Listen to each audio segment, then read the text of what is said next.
8 de junio de 1708. Frente a la isla de Barú, a las puertas de Cartagena de Indias. El sol se acaba de poner sobre el Caribe, y hay 4 barcos de guerra británicos pegados a una flota española cargada hasta la línea de flotación.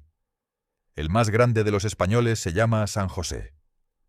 64 cañones. Y en su bodega 200 toneladas de oro, plata y esmeraldas sacadas de las minas de América. Llevan hora y media disparándose a quemarropa. Tan cerca que los hombres de una cubierta oyen gritar a los de la otra. El humo de la pólvora tapa el agua. Y entonces una bala británica encuentra el único sitio donde no debía entrar. La Santa Bárbara, el pañol de la pólvora. El San José se abre por dentro. Un fogonazo blanco ilumina el mar entero. El costado del barco revienta hacia afuera y una nube de fuego sube por encima de los mástiles. El estruendo se oye en Cartagena. Cuando el humo se aclara, el galeón más rico que ha cruzado nunca el Atlántico ya no está. De más de 600 personas a bordo, sobrevivieron 11. El barco se hundió en unos minutos con toda su carga, hasta 600 metros de profundidad. Y ahí abajo lleva más de 300 años. Hoy lo llaman el Santo Grial de los naufragios. Se calcula que lo que lleva dentro vale unos 20.000 millones de dólares, y hay 4 países y una empresa peleándose por él en los tribunales. Esta es la historia real del galeón San José. En este vídeo vas a entender de verdad qué era el San José, por qué llevaba encima una fortuna que hoy nos cuesta imaginar, y qué pasó exactamente aquella tarde frente a Barú. Vas a ver de dónde salía ese oro y esa plata, quién los sacó de la tierra y a qué precio. Vas a saber cómo lo encontraron, después de 3 siglos, y cuál fue el detalle diminuto en el casco de un cañón que confirmó que era él y no otro barco. Y vas a ver lo que ya han subido a la superficie, pieza a pieza. Quédate hasta el final, porque la parte más interesante de esta historia no ocurrió en 1708, está ocurriendo ahora mismo. Hay una demanda de 10.000 millones de dólares abierta en un tribunal de La Haya, un país europeo reclamando el barco como propiedad del Estado, y un pueblo indígena de Bolivia diciendo algo que casi nadie quiere escuchar, que ese oro nunca fue de ninguno de ellos. Para entender por qué un solo barco llevaba encima semejante barbaridad, hay que entender cómo funcionaba el Imperio Español. Durante casi 2 siglos, América mandó a Europa una cantidad de metal precioso que no tiene comparación en la historia. Plata, sobre todo. Montañas de plata. Y todo ese metal viajaba en convoyes organizados por la corona, con un calendario, una ruta y una escolta armada. La flota de Indias. El sistema era sencillo de explicar y monstruoso de operar. 2 veces al año salían grandes convoyes desde España hacia América. Uno iba hacia México, la flota de Nueva España. El otro iba hacia el Istmo de Panamá, y ese era el que nos interesa, los galeones de tierra firme. Su misión era recoger la plata del Perú. La plata que bajaba desde el Alto Perú, cruzaba media Sudamérica a lomos de mulas y de hombres, llegaba al Pacífico, se embarcaba hasta Panamá, se cruzaba el istmo otra vez por tierra y terminaba amontonada en un pueblo llamado Portobelo, en la costa caribeña. Y en Portobelo se montaba una de las cosas más extrañas del mundo colonial, la feria. Durante unas pocas semanas al año, aquel pueblo pequeño, húmedo y enfermizo, se convertía en el mercado más rico del planeta. Llegaban los comerciantes españoles con telas, hierro, vino y manufacturas. Llegaban las recuas cargadas de plata y oro. Se cambiaba todo, deprisa, porque el clima mataba gente cada semana que pasaba allí. Y cuando terminaba la feria, los galeones cargaban y se largaban. El galeón de la flota de tierra firme cargaba el tesoro. Después navegaba hasta Cartagena de Indias, la plaza fuerte del Caribe español, y desde allí cruzaba el Atlántico de vuelta a Sevilla o a Cádiz. Ese era el trayecto, y ese era exactamente el trayecto que el San José estaba empezando cuando lo interceptaron. Pero en 1708 había un problema añadido, y era enorme. En 1700 murió Carlos II de España sin dejar hijos. Y con él se acabó la dinastía de los Austrias en el trono español. Lo que vino después fue la Guerra de Sucesión, una pelea de 13 años, en media Europa y en medio mundo, por decidir quién se quedaba con la corona de España y con su imperio. De un lado, Felipe de Anjou, nieto de Luis XIV de Francia, apoyado por franceses y por buena parte de España. Del otro, el archiduque Carlos de Austria, apoyado por Inglaterra, Holanda y Portugal, que no pensaban permitir que Francia y España acabaran gobernadas por la misma familia. Y aquí es donde el San José deja de ser un barco de carga y se convierte en algo mucho más peligroso. Porque una guerra se paga. Ejércitos, flotas, mercenarios, aliados, todo cuesta dinero, y la plata americana era exactamente lo que mantenía viva la causa de Felipe V. Cada galeón que llegaba a España era munición financiera. Cada galeón que no llegaba era un golpe directo a la capacidad de seguir peleando. Los ingleses lo sabían perfectamente, y por eso llevaban años haciendo lo mismo, esperar a los galeones. Mientras tanto, en Portobelo, la carga subía a bordo. Las cifras que se manejan hoy hablan de unas 200 toneladas de oro, plata y piedras preciosas repartidas por la flota. Monedas acuñadas en las cecas coloniales, lingotes, esmeraldas de las minas de Colombia. Además del registro oficial, el que pagaba impuestos a la corona iba a bordo el contrabando de siempre, mercancía no declarada de comerciantes particulares que aprovechaban el viaje. Los galeones siempre llevaban más de lo que decían los papeles. Y estaba también la carga que no aparece en ninguna lista de tesoros. Pasajeros, funcionarios, marineros, soldados. Más de 600 personas metidas en un barco de madera junto a una fortuna. Al mando de la flota iba don José Fernández de Santillán, primer conde de Casa Alegre, a bordo del propio San José. Era un hombre con experiencia y con una responsabilidad aplastante. Sacar aquello de allí y llevarlo a España entero. La flota que salió de Portobelo tenía 3 barcos de guerra y 14 mercantes. Los 3 de guerra eran el San José, con sus 64 cañones, su gemelo el San Joaquín, también de 64, y una fragata pequeña, la Santa Cruz, con 22. Sobre el papel, escolta suficiente. El problema es que alguien llevaba semanas esperándolos. Antes de subir a esa cubierta, merece la pena parar un momento en una pregunta que casi nunca se hace cuando se habla de galeones. ¿De dónde salía el metal? Porque toda esta historia empieza en una montaña. En 1545, en lo que hoy es Bolivia, a más de 4.000 metros de altitud, se descubrió un cerro con una concentración de plata que no se había visto nunca. Lo llamaron el Cerro Rico, y a sus pies creció la ciudad de Potosí. Aquella ciudad, plantada en un altiplano helado donde casi nada crece, se convirtió en pocas décadas en una de las mayores del mundo. Llegó a tener una población comparable a la de Londres o París en la misma época, en un sitio al que había que subir todo, absolutamente todo, a lomos de mula. Y la expresión que todavía usamos hoy, valer un Potosí, viene literalmente de ahí. Era la forma que tenía la gente de decir que algo valía una cantidad de dinero que no cabía en la cabeza. La plata de Potosí financió imperios, guerras, catedrales y bancos europeos durante casi 2 siglos. Movió los precios de medio planeta. Y una parte de ella terminó en las bodegas del San José. Ahora la otra mitad de la historia. Esa montaña no se vació sola.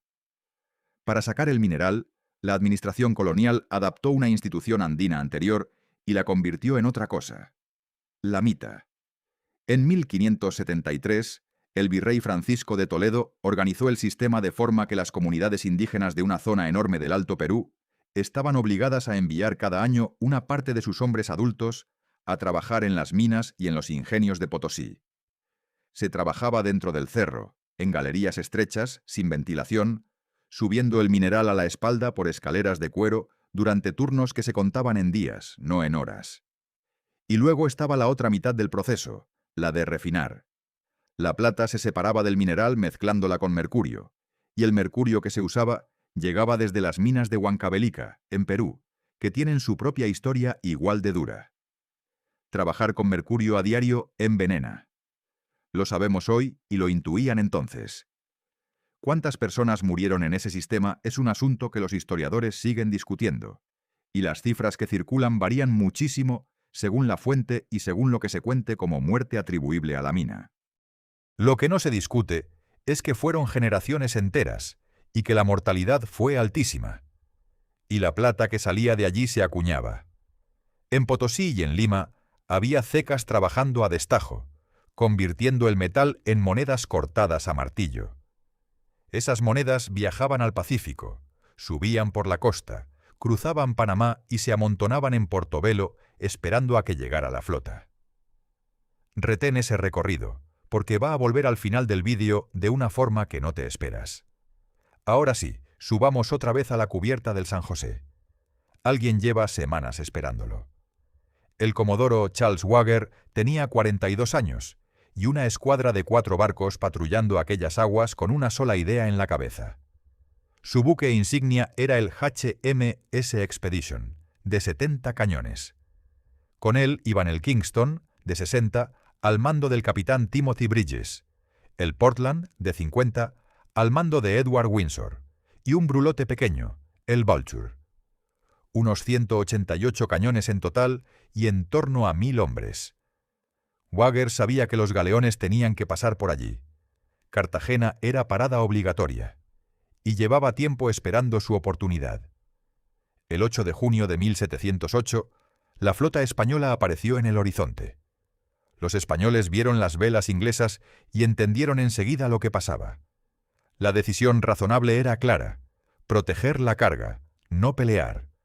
Correr hacia Cartagena, meterse bajo la protección de los cañones de la ciudad y dejar que los ingleses se quedaran fuera. Un galeón cargado de tesoro no está para batallas navales. Va bajo de línea de flotación, maniobra mal y cada disparo que recibe es riqueza que se pierde. Wager, por su parte, tenía una idea muy precisa de a quién quería. No le interesaba el convoy entero. Quería el barco grande, el que llevaba la insignia, porque ese era el que llevaba el oro. Se lanzó directamente a por él. La persecución se alargó hasta el atardecer, y al caer el sol, el Expedition alcanzó al San José y se puso a su costado. Lo que empezó entonces fue un combate a distancia de pistola. Los dos barcos disparándose banda contra banda, tan cerca que apenas hacía falta apuntar. Hora y media, según el propio relato de Wager. 90 minutos de andanadas a bocajarro entre dos buques de 60 y tantos y 70 cañones, en la oscuridad que caía, con el mar iluminado a ráfagas por los fogonazos. El San José aguantó, y estuvo a punto de aguantar lo suficiente, y entonces ocurrió. Una bala inglesa entró por el costado y llegó donde nunca debe llegar nada, al pañol de la pólvora. La explosión partió el barco. Wager, que lo estaba viendo desde su propia cubierta a pocos metros, lo describió después con una frialdad que hiela. El almirante voló por los aires y se hundió inmediatamente con todas sus riquezas. Se fue al fondo en cuestión de minutos. De las más de 600 personas que iban a bordo, los ingleses lograron sacar del agua a 11. 11. El conde de Casa Alegre murió allí, con casi toda su tripulación y con la carga que tenía que salvar el imperio. Y aquí viene la parte que en Inglaterra nadie celebró demasiado. Wager había conseguido algo enorme desde el punto de vista militar. Había reventado el buque insignia de la flota de tierra firme y había privado a Felipe V de una inyección de dinero brutal en plena guerra. Pero desde el punto de vista del bolsillo, el resultado era un desastre, porque el tesoro no lo había capturado, lo había hundido. En aquella época, la Marina Real funcionaba con un incentivo muy directo: las presas. Un barco enemigo capturado se vendía, y el dinero se repartía entre el almirante, los oficiales y la tripulación. Capturar el San José habría hecho millonarios a Wager y a todos sus hombres de por vida. Volarlo por los aires les dejó exactamente con nada de lo que llevaba dentro. Lo que sí capturaron fue la fragata pequeña, la Santa Cruz, con una carga bastante más modesta. Y el San Joaquín, el gemelo del San José, el otro barco cargado hasta arriba, consiguió escapar y refugiarse. Wager se puso furioso con eso. consideró que sus capitanes no habían perseguido al San Joaquín como debían. Hubo consejos de guerra. Timothy Bridges y Edward Windsor fueron juzgados por negligencia y expulsados de la Marina. Al propio Weger le fue bien. La reina Ana le concedió el título de caballero en 1709 y con el tiempo llegó a lo más alto de la Marina británica. Su nombre quedó pegado a aquella tarde frente a Barú, que en los libros ingleses se conoce todavía hoy como la acción de Wager. Y en el fondo del Caribe se quedó el barco. 600 metros de agua encima. Una profundidad que en 1708 daba exactamente igual que decir el centro de la Tierra. Durante casi 3 siglos, el San José fue una historia. Un dato en los archivos de Sevilla, una anotación en los cuadernos de bitácora ingleses, un rumor que en Cartagena se contaba mirando al horizonte. Todo el mundo sabía que estaba ahí abajo. Nadie tenía la menor posibilidad de llegar, hasta que la tecnología cambió. Suscríbete si te está gustando el vídeo. A finales del siglo XX, bucear a gran profundidad dejó de ser imposible. Aparecieron sonar de barrido lateral, sumergibles no tripulados, magnetómetros. Y con esa tecnología apareció un oficio nuevo: la caza de pecios con valor económico. En 1982, una empresa estadounidense llamada Glocamorra anunció que había localizado restos compatibles con el San José frente a la costa colombiana. Aquella empresa acabó convertida en otra, Sea Search Armada, y con ese nombre es como aparece en toda la historia posterior. Al principio, el acuerdo parecía razonable. La legislación colombiana de la época contemplaba que quien encontrara un pecio así se quedara con la mitad de lo que se rescatara. 50% para el que pone el barco, la tecnología y el riesgo. 50% para el Estado. 2 años después, en 1984, el gobierno colombiano cambió las reglas por decreto. La participación del descubridor pasó del 50% al 5%, de la mitad a una 1/20 parte, de un plumazo. Sea Search Armada demandó. Y ahí empezó un pleito que lleva décadas dando vueltas por los tribunales de 2 países y que todavía no ha terminado. En algún momento del recorrido, la justicia colombiana llegó a reconocer a la empresa el derecho a la mitad de lo que hubiera en las coordenadas que ellos habían reportado. Y ahí está el detalle que lo complica todo. Las coordenadas, porque en 2015, cuando Colombia anunció al mundo que había encontrado el San José, dijo que el pecio estaba en un punto distinto del que había señalado Sea Search Armada. Le ofreció a la empresa la posibilidad de comprobarlo. La empresa se negó, sospechando una trampa, y argumentó algo bastante razonable: que la precisión de los sistemas de posicionamiento de principios de los años 80 era la que era, y que exigir una coincidencia exacta de coordenadas tomadas hace 40 años es una forma elegante de no pagar nunca. Ese pleito sigue vivo. Sea Search Armada reclama unos 10.000 millones de dólares y el caso se ventila en la Corte Permanente de Arbitraje de La Haya. Pero antes de meternos ahí, hay que contar cómo lo encontraron de verdad, porque esa parte es preciosa. 27 de noviembre de 2015. Frente a la península de Barú. A bordo del buque de investigación de la Armada colombiana ARC Malpelo, hay un equipo internacional con una máquina muy concreta, un Remus 6000. Es un vehículo submarino autónomo, operado por la institución oceanográfica de Woods Hole, capaz de bajar a 6.000 metros y peinar el fondo por su cuenta durante horas. El Remus venía haciendo pasadas de sonar sobre una zona amplia del fondo marino. Y en una de esas pasadas apareció una anomalía, algo que no encajaba con el relieve natural del lecho. Bajaron el vehículo otra vez, esta vez más cerca, para sacar imágenes con cámara. Y las fotos que subieron desde 600 metros de profundidad enseñaron algo que dejó al equipo sin habla. Entre los restos, medio enterrados en el sedimento, había cañones de bronce. Y en el bronce de esos cañones, grabados en relieve, se veían delfines. Ese fue el detalle que lo cerró todo. Los cañones de bronce de la época se fundían con decoración, y los del San José llevaban ese motivo de delfines grabado de una forma característica. Era, literalmente, la huella dactilar del barco. El arqueólogo marino que dirigía la parte científica del proyecto lo dijo así: los delfines grabados en aquellos cañones de bronce únicos fueron la confirmación. No había duda. Después de 307 años, el galeón más buscado del mundo tenía por fin una dirección postal en el fondo del Caribe. Y lo que enseñaron las imágenes era un yacimiento. El casco de madera se ha ido en su mayor parte, devorado por el mar, pero lo que quedó está repartido por el fondo como una fotografía congelada del momento del hundimiento. Cañones, ánforas, vajilla y montones de monedas esparcidas por el sedimento. Durante los años siguientes, Colombia fue mapeando el pecio con vehículos operados por control remoto, sin tocar nada, documentando cada objeto en el sitio exacto donde llevaba 3 siglos. Y en noviembre de 2025 se dio el paso que todo el mundo esperaba. Por primera vez subieron objetos a la superficie.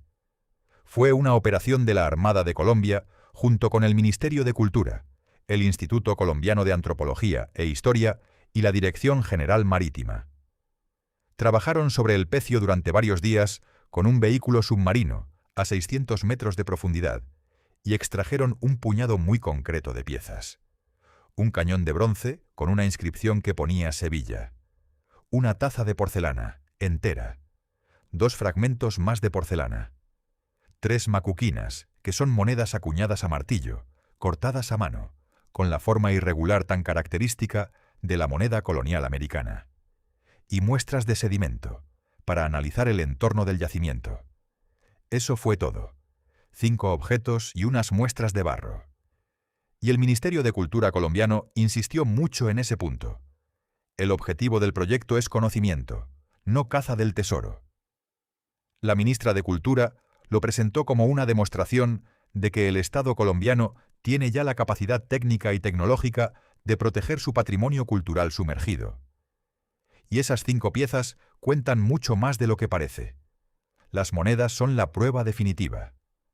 Los investigadores las estudiaron con detalle y publicaron los resultados en una revista científica de arqueología.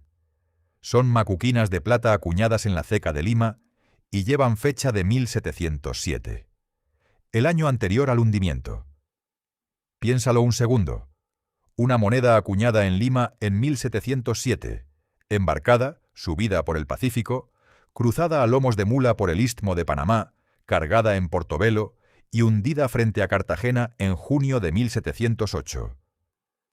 Ese pedazo de plata resume la ruta entera del imperio en un objeto que te cabe en la palma de la mano. Y hay más. La porcelana es china, del periodo Kangxi. Es decir, en la bodega de aquel barco viajaba también mercancía que había cruzado el Pacífico desde Asia hasta América antes de subir a bordo. Y algunos de los cañones documentados en el yacimiento llevan fechas de fundición de la década de 1660. Todo eso encaja con lo que dicen los archivos sobre la flota que salió de Portobelo. Fechas, procedencias y rutas cuadran. El San José está identificado con pruebas físicas, no con conjeturas. Colombia planea un museo en Cartagena para exhibir las piezas cuando terminen los procesos de conservación, que con material que lleva 3 siglos bajo el mar son largos y delicados. Y justo cuando la historia parecía tener un final bonito, aparece el verdadero conflicto. Aquí es donde el San José deja de ser arqueología y se convierte en un problema con muy mala solución. Colombia sostiene que el pecio está en sus aguas y que forma parte de su patrimonio cultural sumergido. Su posición es que el barco es un yacimiento arqueológico bajo su jurisdicción y que lo que salga de ahí se queda en Colombia, en un museo, sin venderse. España sostiene otra cosa. El San José era un buque de guerra del Estado español, hundido en combate, con su tripulación dentro. Y hay un principio de derecho internacional que dice que los buques de guerra hundidos siguen siendo propiedad del Estado que los mandaba, estén donde estén, y que además son tumbas de guerra. Con ese argumento, España reclama el barco. Sea Search Armada, mantiene su reclamación por el hallazgo de los años 80 y pide unos 10.000 millones de dólares en el arbitraje de La Haya. Perú aparece en la discusión por un motivo evidente. Buena parte de esa plata salió del Virreinato del Perú y se acuñó en la Ceca de Lima. Hay monedas ahí abajo que llevan literalmente escrito de dónde vienen. Y luego está la reclamación que menos titulares consigue y que a mí me parece la más difícil de responder. El pueblo Cara Cara, de Bolivia, ha reclamado formalmente parte de ese cargamento. Su argumento es directo. La plata que llenaba las bodegas de aquellos galeones salió de las minas del Alto Perú, y sobre todo del Cerro de Potosí. Y esa plata no salió sola de la montaña. La sacaron generaciones enteras de trabajadores indígenas bajo el sistema de trabajo forzoso, colonial, la mita, en unas condiciones que mataron a una cantidad de gente que todavía hoy se discute pero que fue enorme. Su posición se resume en una frase incómoda. Ese metal no es de quien lo transportaba, ni de quien lo hundió, ni de quien lo encuentre. Es de los descendientes de quienes lo extrajeron. Así que en el fondo del Caribe hay un barco español, hundido por los ingleses, en aguas colombianas, con plata peruana y boliviana, porcelana china, oro que iba a financiar una guerra europea, y encontrado por una empresa estadounidense. 4 países y una corporación reclamando lo mismo. No hay ninguna respuesta limpia a la pregunta de quién es el dueño. Cada uno de esos argumentos tiene su lógica y su parte de razón, y cualquier decisión que se tome va a dejar a alguien fuera. Y mientras se pelean, conviene recordar qué es exactamente ese sitio. Se habla de 20.000 millones de dólares. Es la cifra que repiten los titulares, y viene de estimar el valor de 200 toneladas de metal precioso y piedras a precios de hoy. Es un cálculo, no un inventario. Nadie ha contado esas monedas. Pero hay algo mucho más concreto que sí sabemos con certeza. Ahí abajo hay 589 personas. Aquello no fue un naufragio lento con botes salvavidas. Fue una explosión que abrió el barco por dentro y lo mandó al fondo en minutos, con casi todo el mundo dentro. Marineros, soldados, oficiales, pasajeros, el conde de Casa Alegre. Gente que estaba haciendo su trabajo o volviendo a casa. Por eso la palabra que usa España en su reclamación es tumba. Y por eso Colombia insiste tanto en que su proyecto es arqueológico y no de rescate comercial. Sacar 5 objetos con un robot y documentarlo todo es una cosa. Vaciar el yacimiento con una draga es otra muy distinta. Y ha pasado con otros pecios famosos con resultados que la comunidad arqueológica todavía lamenta. 300 años de agua salada, presión y oscuridad han convertido aquel desastre en algo raro. Un archivo. Cada moneda dice dónde se acuñó y cuándo. Cada trozo de porcelana dice qué ruta comercial cruzaba el mundo en 1708. Cada cañón dice en qué fundición se hizo. El San José es la flota de Indias entera, congelada en el instante exacto en el que se fue al fondo. Vuelve por un momento a aquella tarde frente a Barú. Bagher persiguió el barco grande porque llevaba el oro. Lo alcanzó, se puso a su costado y peleó hora y media para capturarlo entero, porque un galeón capturado lo habría hecho rico a él y a todos sus hombres. Lo que consiguió, por una bala que entró donde no debía, fue hundir esa fortuna a 600 metros y quedarse sin un céntimo de ella. 300 años después, hay 4 países y una empresa peleándose por lo mismo que Bagher quería aquella tarde. Y de momento nadie ha cobrado. Ese oro salió de una montaña en Potosí. Iba a pagar una guerra europea que se decidía a 8.000 kilómetros de allí, entre familias reales que nunca pisaron una mina. Y terminó en el barro del Caribe, encima de 589 personas, esperando a que unos abogados de La Haya decidan a quién pertenece. De todo aquel imperio, de las flotas, de las ferias de Portobelo y de las mulas cruzando el istmo, lo que ha llegado hasta nosotros son 3 monedas de plata y una taza de porcelana que un robot subió del fondo del mar en noviembre de 2025. El resto sigue ahí abajo, y de momento nadie puede tocarlo. Si has llegado hasta aquí, suscríbete si te ha gustado el vídeo y dime en los comentarios de quién crees tú que debería ser ese tesoro. Nos vemos en la próxima ruta.